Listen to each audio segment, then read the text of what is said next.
Hello, everyone. Before we get started, there are just a few housekeeping items which I would like to go over.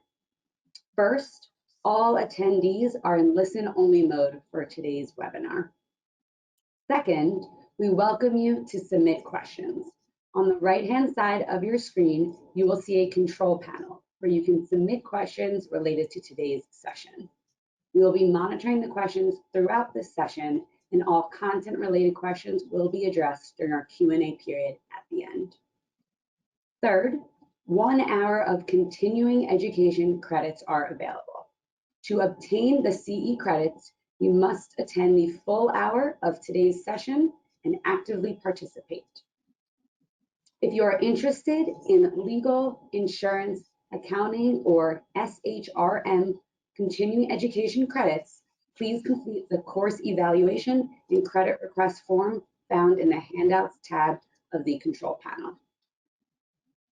Now, with that out of the way, hello, good morning, good afternoon, good evening to all of our attendees. My name is Margaux Weinraub, and I am the cyber practice leader at Graham Company, with responsibilities of insurance placement, client education, coverage and claims analysis, and cyber risk management advisory services.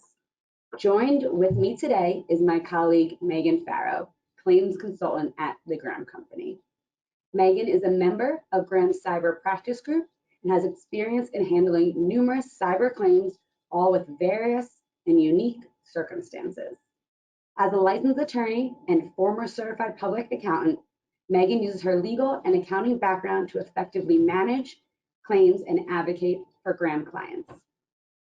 We are joined by two heavy hitters who also have their fair share of experience in responding to cyber incidents in their capacity as being leading incident response vendors on various insurance panels.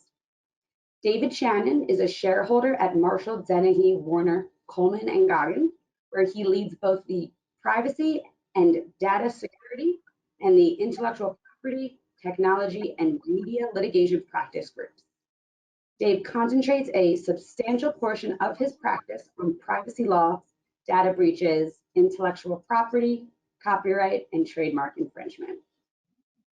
DJ Schalk is the Director of Incident Response Technical Operations at Arete Incident Response, where he manages the engagement team, process improvement, and troubleshooting for Arete, as well as holds a top secret security clearance from DoD CAF, as well as a certification in the Counterintelligence Polygraph Program.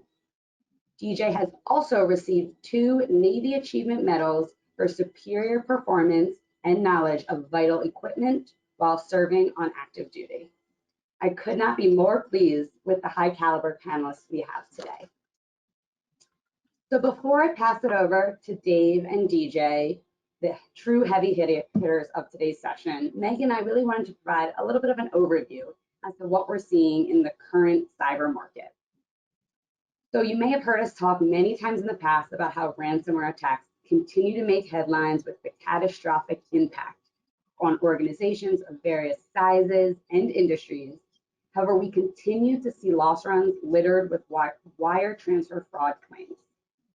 According to the FBI, business email compromise is one of the most financially damaging online crimes. It exploits the fact that so many of us rely on email, both personally and professionally.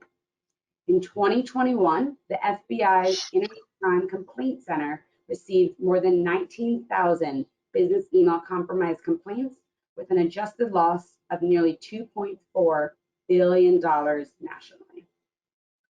Now, while a wire transfer fraud claim may individually not be as large as a ransomware encounter, we are seeing an increased frequency in incidents and are proving extremely detrimental, inconvenient, and costly for organizations. Cyber insurance is still an available method for recovery. However, oftentimes we see organizations face challenges following a business email compromise incident due to the almost instantaneous speed for which a transfer is made and the length of time before discovery and possible recovery of those funds. Furthermore, it's not just the funds stolen in a fraudulent wire transfer that can be a loss to an organization. There's potential for a data breach as a result of the compromise, which could result in additional incident response costs, reporting requirements, regulatory implications, and damage to an organization's brand. As you can see, just one improper mouse click can result in all the difference. And with that, we're really seeing these carriers increase the underwriting scrutiny applied to organizations that are looking to purchase as well as renew cyber insurance policies. We're seeing application questions surrounding multi-factor authentication for cloud-based email as well as remote access, dual authorization policies regarding transfers, internal policies surrounding payment and purchase requests, and employee training and phishing testing all being anticipated and requested to be in place to be considered a strong organization for these carriers' limited appetites. Meagan, I wanted to see if you had anything else to share as what you're seeing from that claim side. Yeah, thank you, Margaux, and thanks everyone for joining today. As Margaux mentioned earlier, I'm one of the claims consultants here at Graham. I've been here almost 4 years, but before this, I was an attorney working in an in-house counsel department of a large company here in Philadelphia. So I've been in your position. I know what it's like to be faced with all of these risks, particularly all the cyber risks that you're seeing in the news just constantly.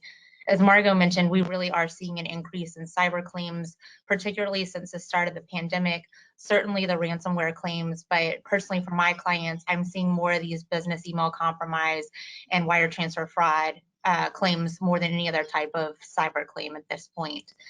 So we felt like this webinar was particularly timely.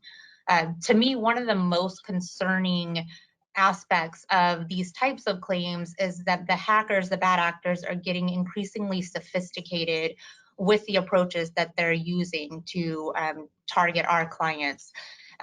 So we've evolved past the days of someone targeting your tech naive grandmother to send funds to a prince in a faraway land. Now we're seeing the examples with my clients are highly specific to their company, to a specific employee, where they've done their research. They, know they can copy signature blocks. Sometimes they even have details of deals that you're working on.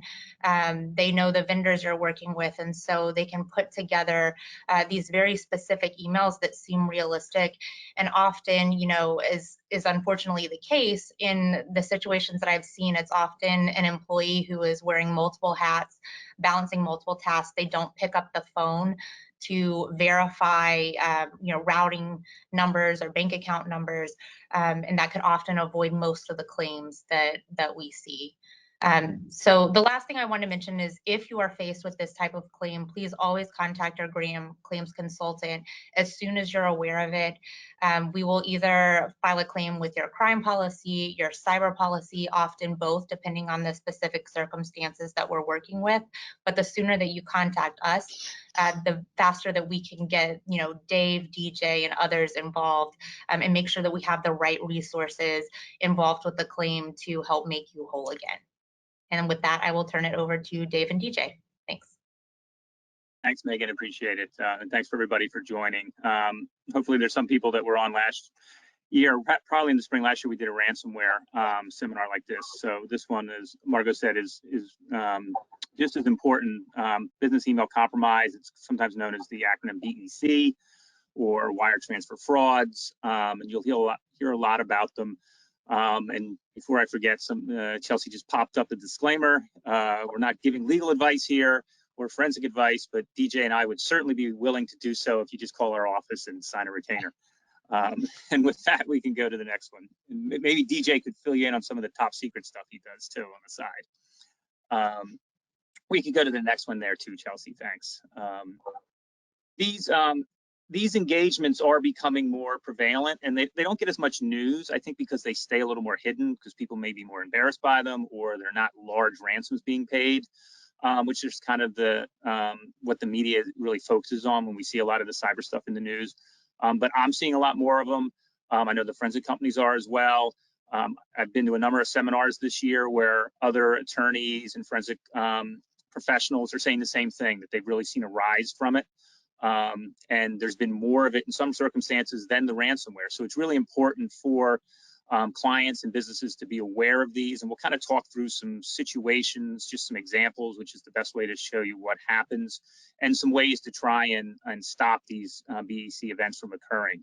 But DJ, why don't you just go through a couple of these slides just to give people an idea of what you're seeing in the last year or so with these types of threat actor attacks. Yep, absolutely. Thank you, David. And as Margaux noted in the introductions, Arete is a digital incident response and forensics firm. We do handle thousands of these types of engagements every year, ranging anywhere from ransomware to the topic of discussion today, which is business email compromises. We do track a lot of high-level data on these engagements, so we can put together some metrics like you're seeing on the screen. Really, I know this is a pie chart that lists quite a few things, but of the 4 types of reactive engagements, investigations, data breach analysis, ransomware events, and business email compromises, BECs are the leading cause of loss for clients. You see the other items noted, MDR, which is a little bit higher. That is, it does include proactive services along with our CSD and MSP services. If you go to the next slide, you'll see that over the last, I'd say, year and a half, tracking from 2021 to 2022, you know, business email compromises, they've always been, you know, one of the most common types of intrusions that we do get. The thing I'd like to note on here, aside from the large unknown part of the pie chart, remote access is slowly going away. And we've seen that kind of declining over the last few years, especially with clients no longer having their Exchange servers on premise or managing themselves. They're going to the cloud. I'm sure you're familiar with Microsoft 365 and Google's G Suite. So the threat actors no longer have to get into the environment before they can get to the Exchange servers or the mail accounts in order to compromise or, you know, cause havoc. Stolen credentials has always been a big one. There's multiple ways that threat actors can get stolen credentials. You'll see on a later slide where we explain a little bit more about spoofing and spear phishing. But a threat actor may send out a phishing campaign to try to get a client to enter in their credentials into a spoofed web page, or they may even buy them on the dark web from previous compromised systems. You know, I'd probably say that malicious emails, those can go both ways as well. We do see a lot of those, and those are actually a little bit more on the rise this year from last year. And a malicious email really can be anything from a client setting up their own domain name that's similar to Microsoft. So something like support.microsoftus.com, something that's slightly different that a lot of people wouldn't initially recognize. Or it could be an email, as stated earlier, that comes from a legitimate company that was previously compromised to a retailer that may be requesting funds. So there's a few different ways there. And now for the unknowns, the reason that is so large is because as an investigation firm, you know, we like to deal with, you know, the proof of the pudding, really. You know, we don't like to speculate. You know, we're going to look at the evidence that we see, and, you know, as long as we can confirm it, you know, there's an industry term that we use. We say you can't prove a negative. So if we don't see it, we can't prove it. So that is really why there's a lot of unknowns. You know, we do honestly speculate a lot as far as how they get in, but, you know, when customers sometimes don't knowingly identify an incident like this for a few days to a few weeks, logs may roll. They may lose evidence that that would identify exactly what happened. Yeah, DJ, I was going to mention that. I think probably from my point of view, most of the time when you can't figure it out, it's because there's a delay in the notice, which really comes from a delay in people knowing that they've lost this money. Unlike, say, a ransomware attack, where you're going to know as soon as your computers are encrypted. In a lot of situations like these with BECs, it takes time before somebody realizes, hey, we just wired out money to the wrong place, or we sent a check to the wrong place, or something like that. And therefore, as you said, the logs have, you know, been deleted or haven't been saved. and we come in and it's too late to not only get the money back, but also to fully figure out what occurred and what happened to best be able to protect against it in the future. And Chelsea, we could probably go to that next slide then. And we put this in just because it was when we were talking about this a few days ago, we were like, you know, a lot of people, we're going to try and be basic in some respects and more, you know, and get more specific about other stuff. But for those that are out there, the BECs, they're targeting email users through a variety of different ways, whether it be emails, as DJ said, can be phone calls, it can be pop-ups. There's a lot of different ways they're going to use just to get your attention and get you to do something by mistake, whether it's click on an email link that's going to let them have access to your computer, whether it's to get you to, as we'll talk about later, to call them, thinking you're calling a help desk that's going to help you fix something. But all of that is done basically, you know, to steal your money, whether it's to have you wire money, whether it's to have you send checks, whether it's to have you get gift cards in some circumstances. It can be a low level of money and it can be a very high level. But it's basically compromising the business in some way through the email system, most likely. And that can be, as DJ talked about, there's just going to be a little difference in that email address. Somebody else has been compromised and now they're sending it to you. You're emailing back, and because they're in your customers or your clients' email boxes, they've set up rules so that they're not seeing the emails, but the hacker is. And next thing you know, after a few emails, you're paying a bill that you shouldn't be to the wrong bank account, to the wrong individual. And that can cause, obviously, significant loss depending on the amount that you're being made to pay. But as I was just speaking about earlier, the delay can really hamper any ability to get that money back. You know, if you can get to the bank that day, put stops on it, et cetera, you have a much better chance of trying to get your money back than if it goes over the weekend and it's not till Monday, Tuesday, Wednesday that somebody finally figures out, hey, I think we just wired money to the wrong place. And some of the examples I'll talk about are where that's occurred. DJ, anything there from you? Now, you know, I think the only thing that I would say about this is you know, a lot of people hear about spoofing and phishing and malware, and I know we do speak about it later on. You know, having an understanding of what those truly mean, I think is the key takeaway here. You know, as you mentioned, David, you know, clicking on a link in an email, that's typically how malware gets put on somebody's system. You know, and then what that malware does is it automatically calls out to what we consider a C2 or a command and control server that the threat actor has access to, and they're just waiting for that connection to occur. You know, a lot of these phishing campaigns, you know, they'll send those out to hundreds of thousands of people hoping to just get 2 or 3 people to click on it. So they, you know, they really are, as the term states, spear phishing or phishing. All right.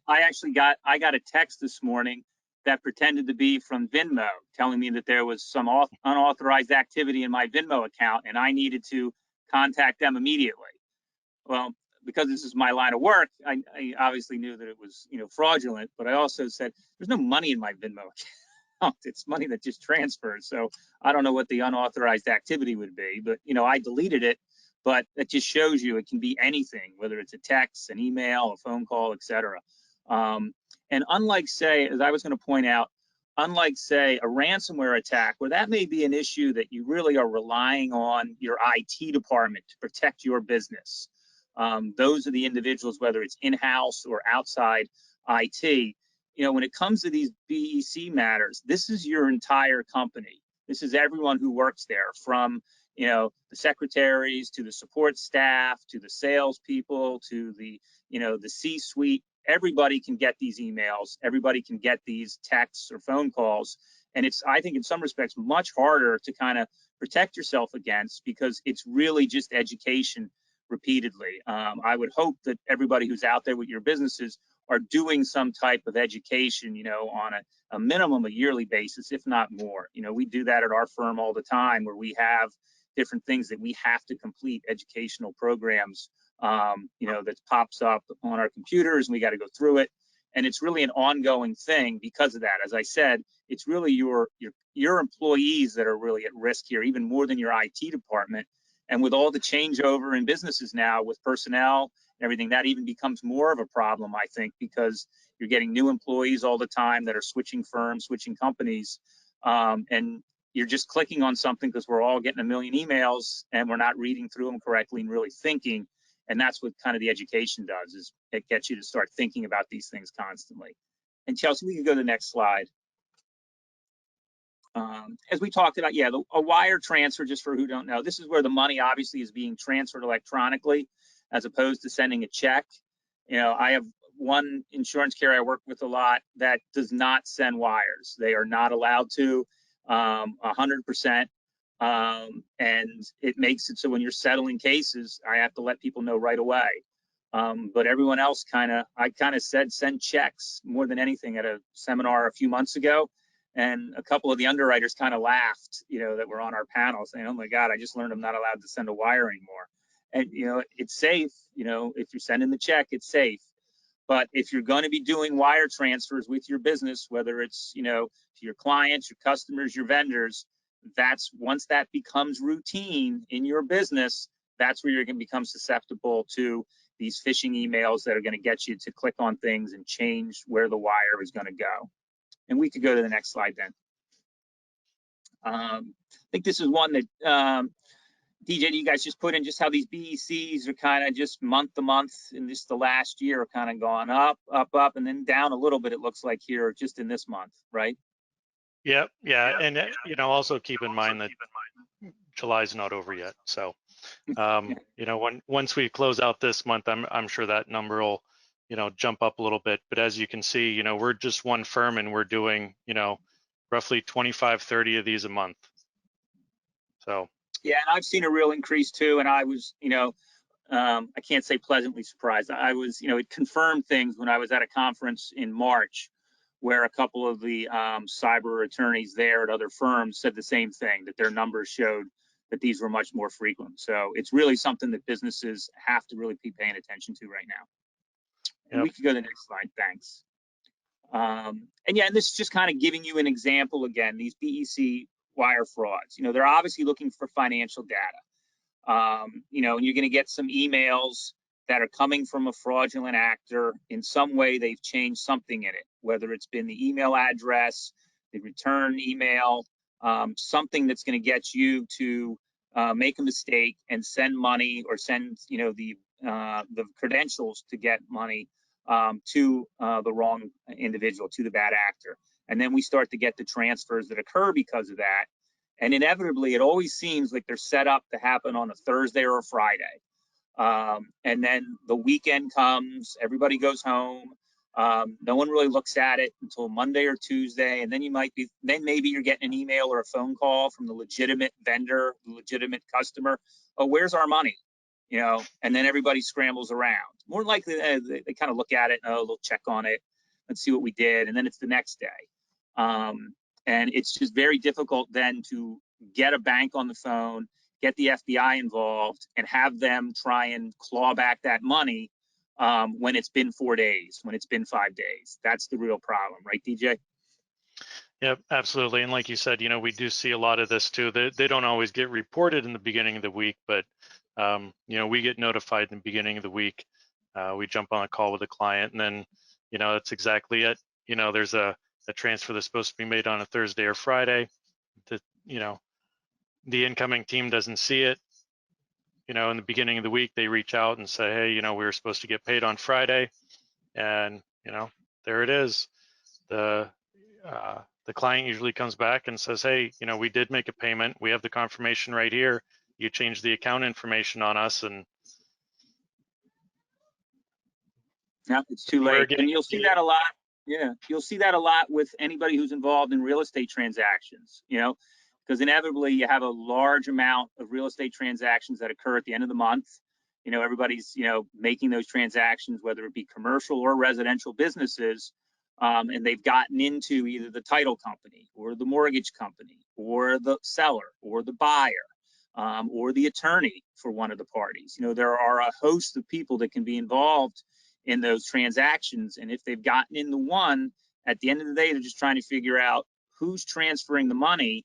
And then they're the ones getting the fake email. And if everybody's sending emails around and one's slipping through that no one's paying attention to that they didn't get, the wire, the bank wiring information is changed, the money's sent off, and nobody realizes it until they're all sitting there at the closing, or they're all on a Zoom call now for the closing, and then they're all scrambling around trying to see if they can get the bank to stop it, and it's too late, and then everyone starts pointing fingers at each other as to who's responsible, and then unfortunately that's when lawsuits get filed, and you're not really even getting the money back at that point. It's just trying to distribute blame for it in some respects. Right. We could go to the next one. Here are some examples I just wanted to give.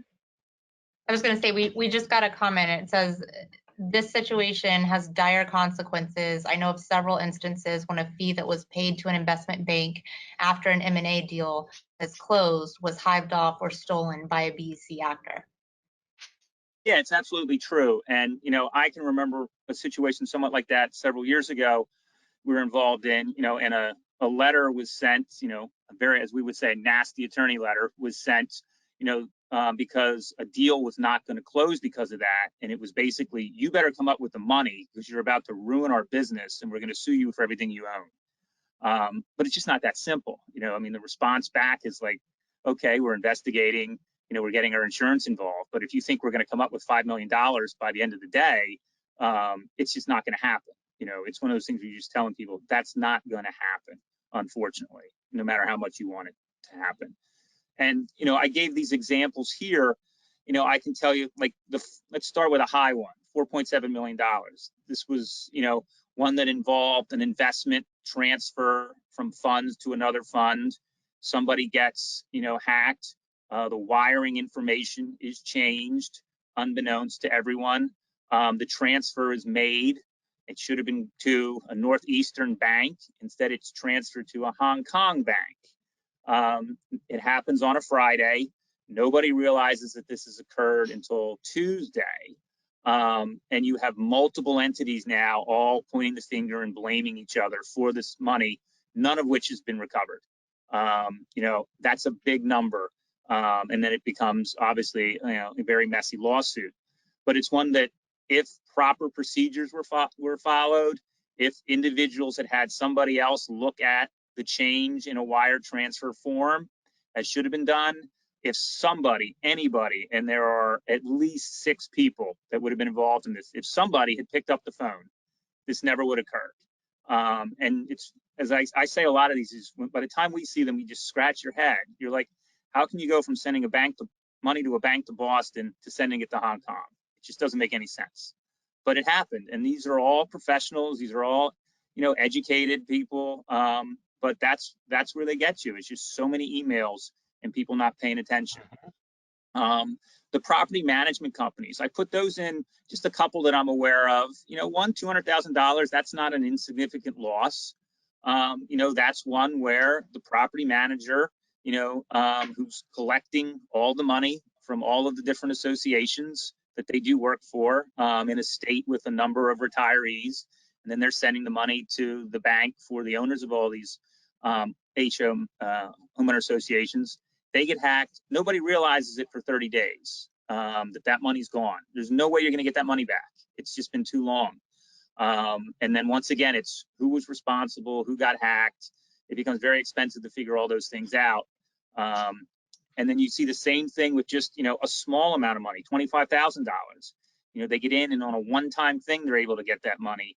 But once again, because of the delay, nobody realizes it and that money's gone too. So all of these are, kind of ways that you can see that it's not just the big multi-million-dollar ones, but there's small ones too. As DJ was saying, they're sending out hundreds of thousands of these phishing emails and just waiting to see who clicks.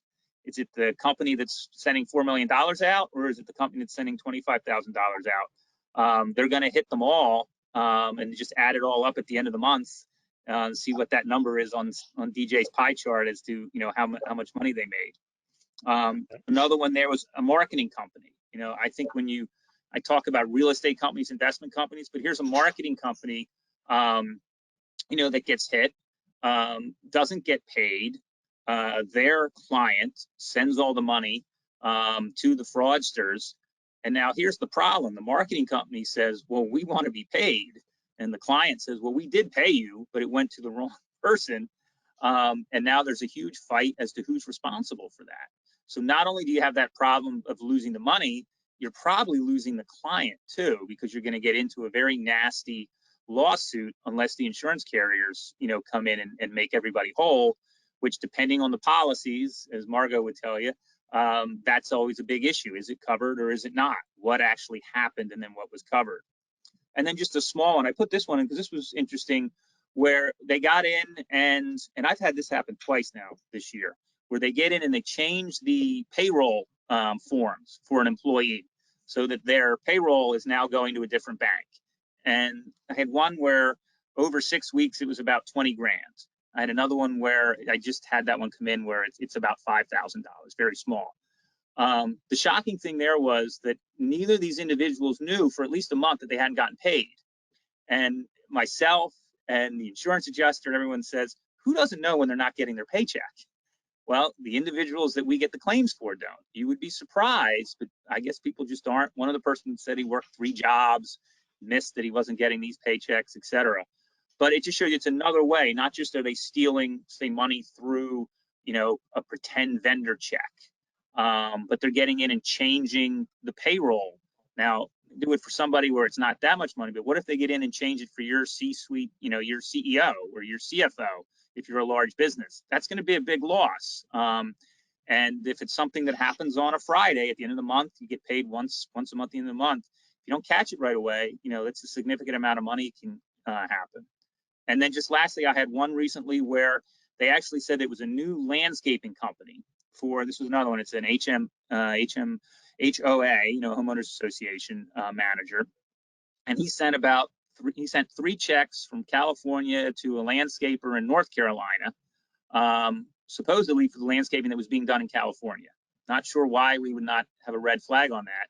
But, that was about $30,000 and 3 different checks. Those checks are gone, that bank account's gone, and now it's a real fight between, the client and the homeowners association. So a variety of different ways, different numbers you can see there, but all of them kind of come back to, as I say, just, employee awareness, no matter who it was. And in all of these, there are different levels of the employee, say their role in the organization, whether it's, a minor assistant or whether it's a very high ranking investment official.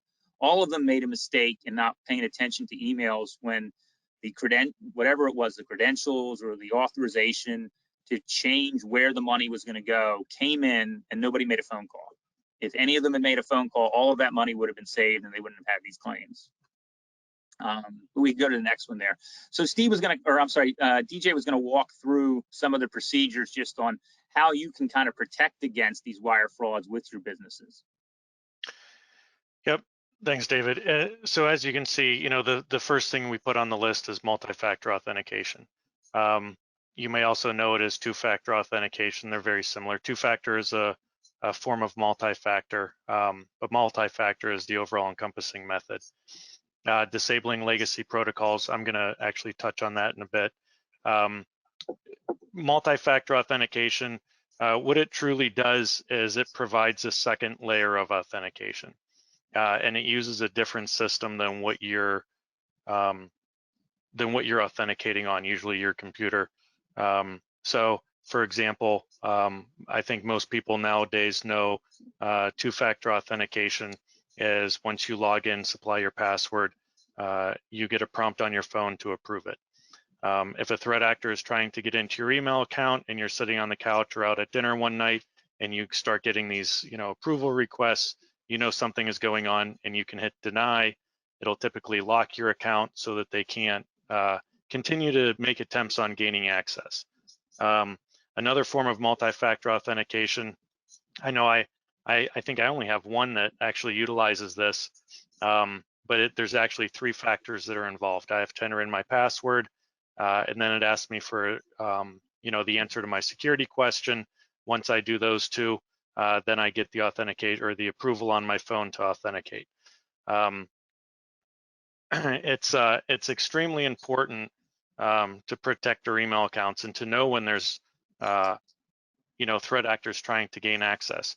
One thing I would have liked to have gotten in this list also is the the level of logging, you know, that companies can put into their, you know, whether it's Exchange Server, whether they're using Active Directory like Microsoft's authentication or O365, you know, just ensuring that you have the appropriate level of logging. A lot of times default logging when you first sign up or you first install your software is very minimal.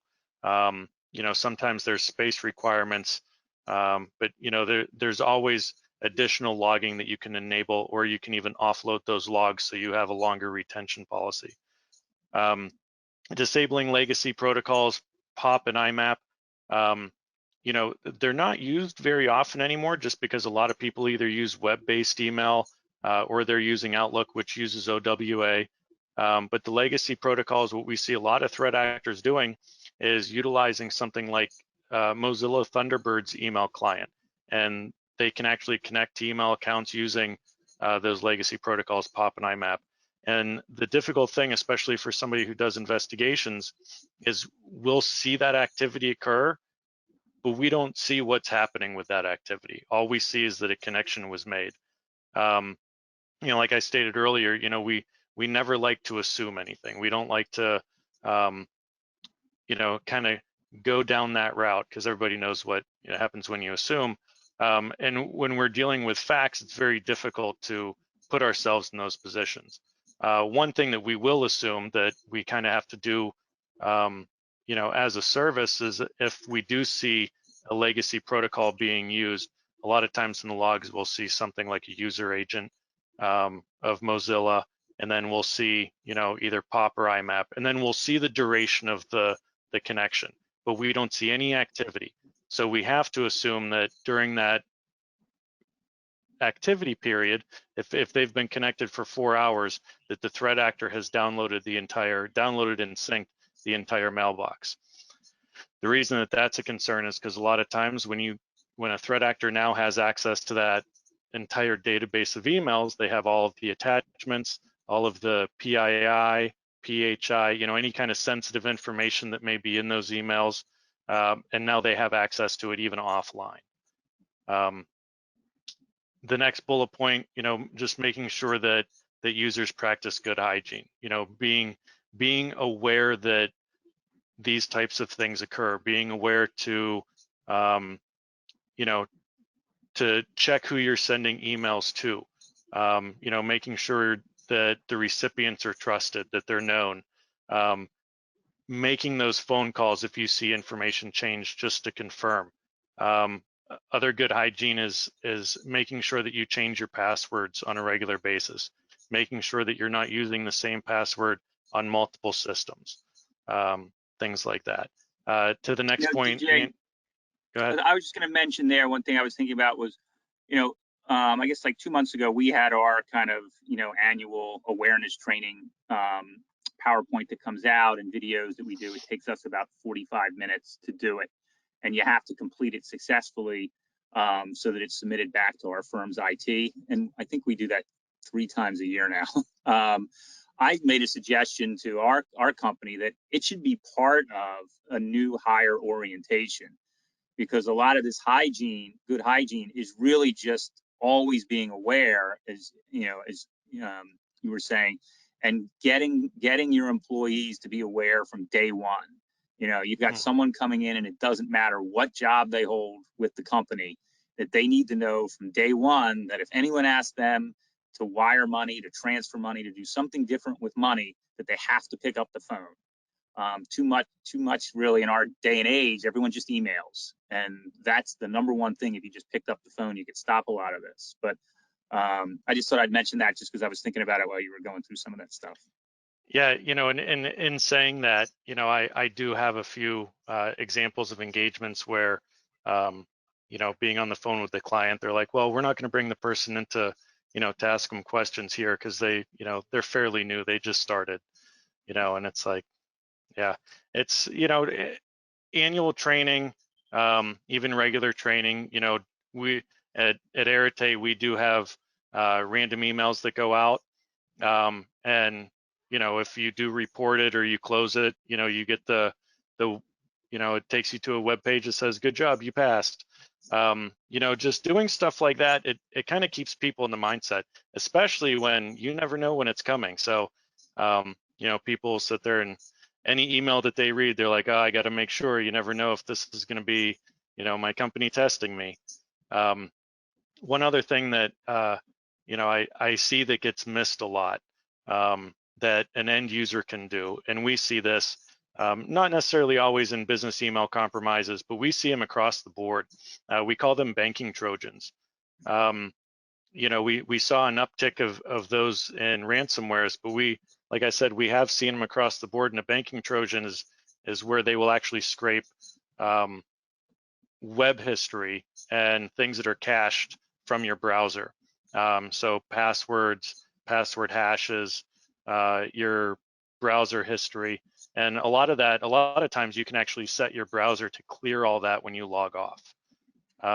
You know, it's one of the recommendations that we have when we get a new engagement. You know, we recommend everybody change their password, and not just for their email or their, you know, their computer systems, but also any third-party applications that, you know, users may access on their work computers, especially if they're accessing their personal banking information and stuff like that online.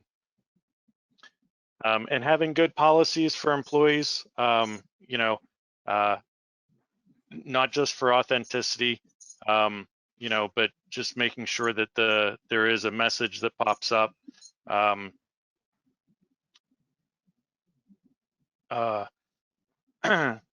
Policies for I'm drawing a blank, appropriate use. You know, to make sure that, you know, what you are doing on your computer is legitimate, whether it's going to certain websites. There are a lot of spoofed websites out there that look legitimate.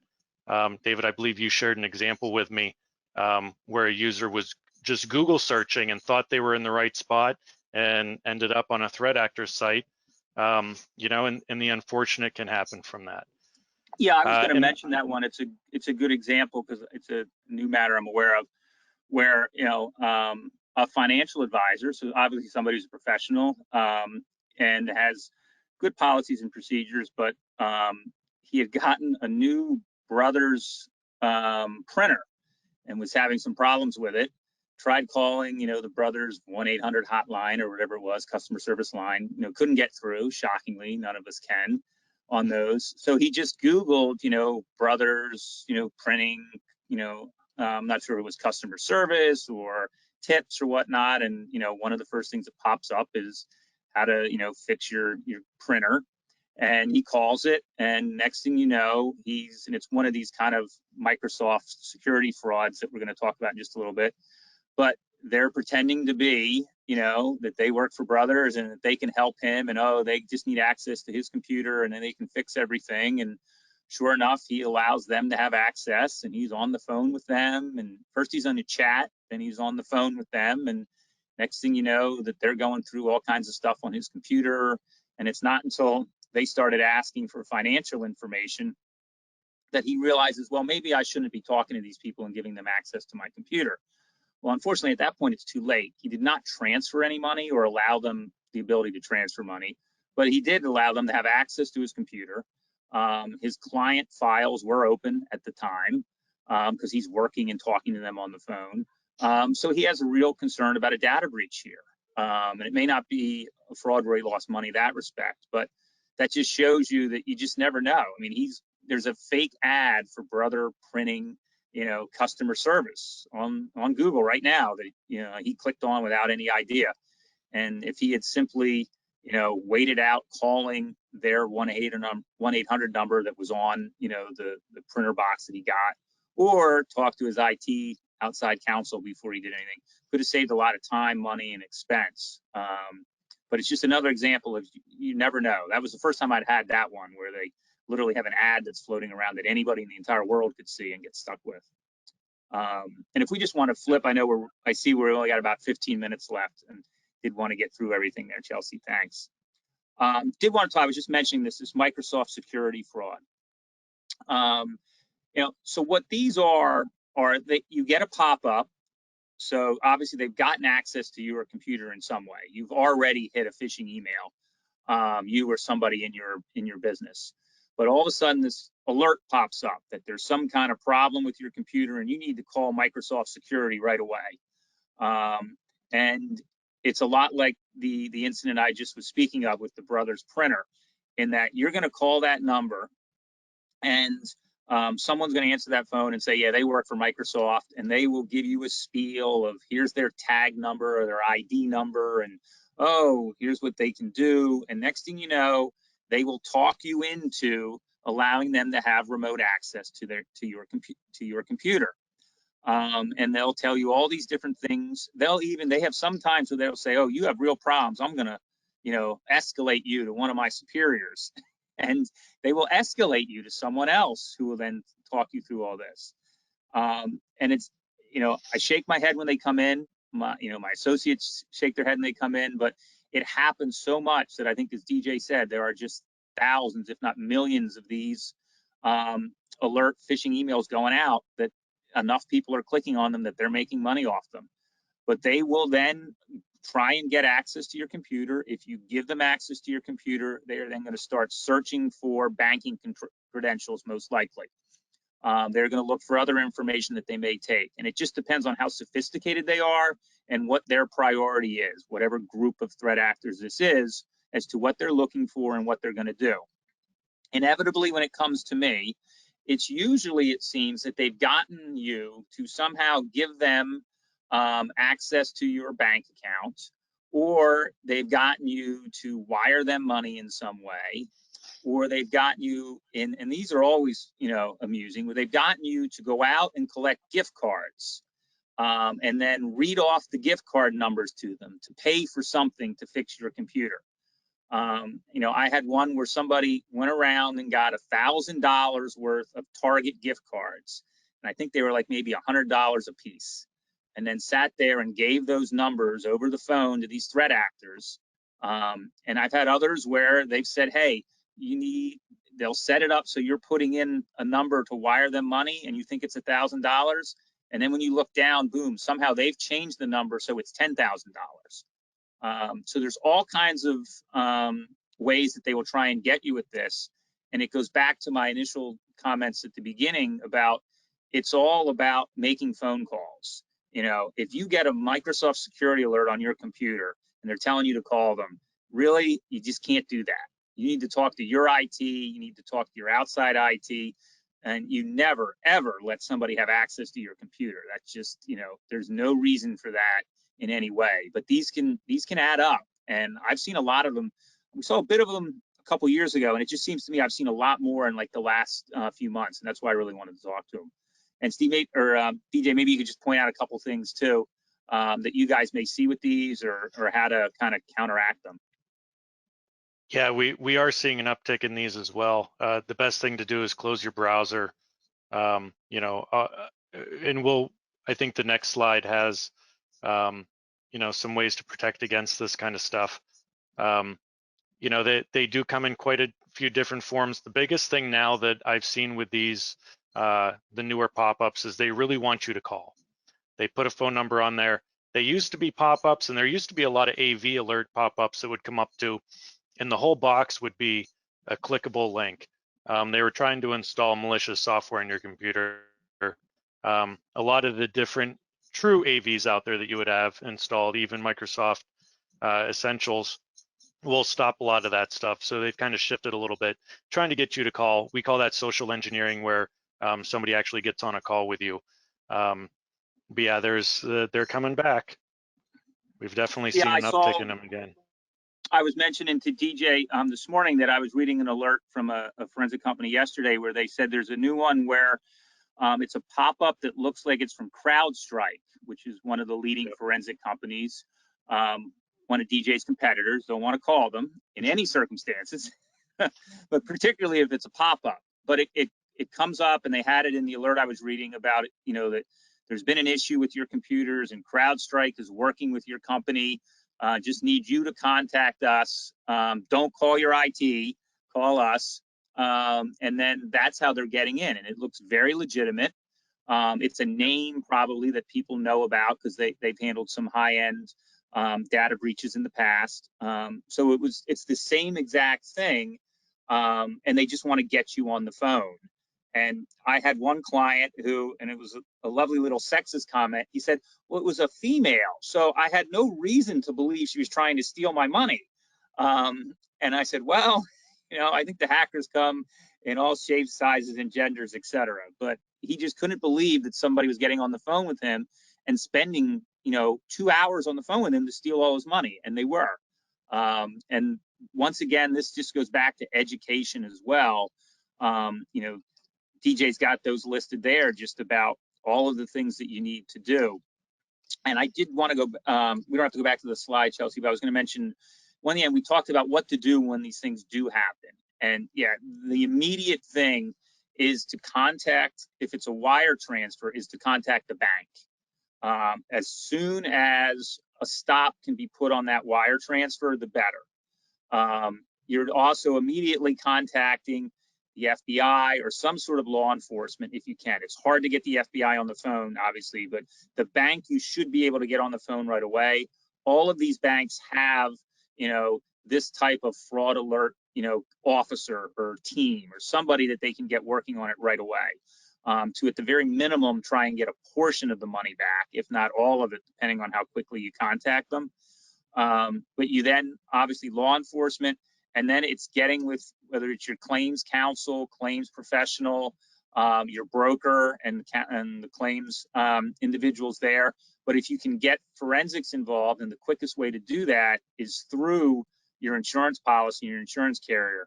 All those things need to be done as quickly as possible. Unfortunately, the ones where I see we don't get most of the money back are when it's been a week. It's been a month, even in some circumstances. And sometimes that can be just because nobody has realized the problem until they're, balancing the books at the end of the month. Or somebody's finally made a phone call and said, where's our check? Where's our wire? And that's when they realize it. But some of them, there's an issue right away. You want to call the bank. I had one real estate transaction where they drove to the bank, and sat right down with them so that they were on speakerphone with the fraud team. And we're able to stop a portion of the money from being, lost permanently. But that's a real key on these instances, is get the bank on the phone and try and stop that. And then work with everyone else to see what you can do. TJ, you think the same thing? I mean, I always think if it's a wire transfer, you got to get the bank involved right away, even more than law enforcement. Yep, absolutely. First identifying it, I'll always raise the question, alert who needs to be alerted immediately. Especially in instances like this, I know sometimes, things can be embarrassing and, difficult to own up to, but, it just gets worse the later the longer you wait. Yeah, I think so too. And when we have these calls, it's, you can feel, the embarrassment, over the phone with people as they're kind of explaining these situations to you. And you do feel really bad for them. I kind of, joke about it a little bit here, but, at the end of the day, people are being ripped off. They're being, being taken advantage of by some real criminals. And, unfortunately, the only way to really stop that is through education and having the right policies and procedures in place. If two people have to sign off on a wire transfer, whether it's above $5,000, whether it's above $50,000, those policies have to be enforced, because those are the quickest ways to try and stop these things, particularly with people working, remote. I've had a number of cases where I've had individuals tell me that pre-COVID, those two individuals would have been sitting right next to each other in their office, but now they're at home and they just don't talk. I had a real estate owner say that to me at one point. He's like, that never would have happened pre-COVID, David, because we're all in the same office on the same floor, and somebody would have said, why am I getting this, change of a wire transfer account, 24 hours before the big closing? So those, unfortunately, those are the things that we can't stop right now because of everybody being remote. But having the policies in place can really help you and help your business survive these things. And I'm not sure if we have any other slides there, if we just want to see if there's any questions there. Oh, there we are. We have a couple of questions or questions and comments. One is, I read in another publication that attacks on manufacturing and infrastructure companies are increasing. Have you also seen a rise in this? What industries are most frequently targeted? I can say, and I'll let DJ comment on, from my point of view, I still see a lot of healthcare. I see a lot of financial services. Those are the two main areas that I'm still seeing a lot. Manufacturing, from what we see, that's more stealing, whether it be money or stealing, trade secrets, not so much the personal information. But I would think for business email compromise, you're definitely going to see that, whether it be manufacturing, whether it be retail, whether it be real estate, it can be anything. As DJ was pointing out, they send out hundreds of thousands, if not millions of these, these phishing emails. So it just matters on who clicks on it. And then they can get in, figure out what kind of business you are, tailor their social engineering, and then come after you. What do you think, DJ? Yeah, with business email compromises, we definitely see it across the board. We've seen a lot of manufacturing and retail. With ransomwares, it's healthcare, local governments, stuff like that. But it seems like BECs, it can be anybody that's paying anybody. And we have a comment, if one is still a bit skeptical as to the seriousness of CEO frauds via BEC, check out a podcast on Spotify that just came out called Persona, the French Deception, that tracks the origin of this strain of phishing that resulted in a total of $75 million in theft. Sounds interesting. Yeah, and it really is. That's one of the problems is if, you've got a high-ranking employee telling somebody who's not as high ranking, hey, we need this money now, or the email says this has to go out today, we're going to lose this deal, and people just, they kind of rush to do it without thinking it through. That's why I said when it comes to wire transfers, there's no reason not to have a policy in place that you need two people to sign off on it. If you have two people to sign off, then somebody's going to talk to somebody a little bit and say, really, we're sending, $350,000, to California when we've never had a client in California before on a Friday, or we're changing as I indicated earlier, we're changing our wiring instructions from a bank in Boston to one in Hong Kong. I mean, those are the things that if two people talked about it, it may not occur.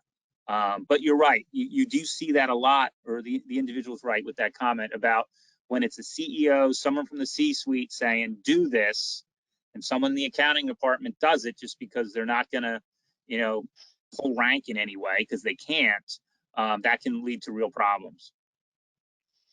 Yeah, the best is when you're on the phone with the CEO and all of a sudden you get a text from him that says, hey, I got a new project I want you on, and this is my new cell phone number.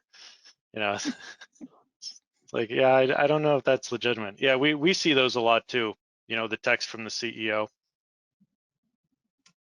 And then there's a last question that says, how do we get in touch with the panelists? So at the moment, there's a slide up that has the email addresses of the panelists.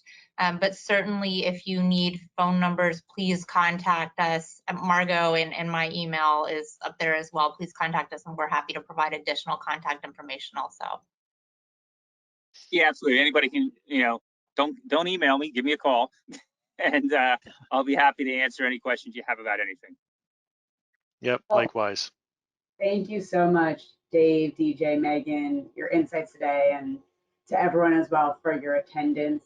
This was a wonderful webinar. I hope everyone was able to have a few takeaways from today's session. Just as one last reminder, if you are seeking CE credits, please download the CE credit request form in the handouts tab of the control panel.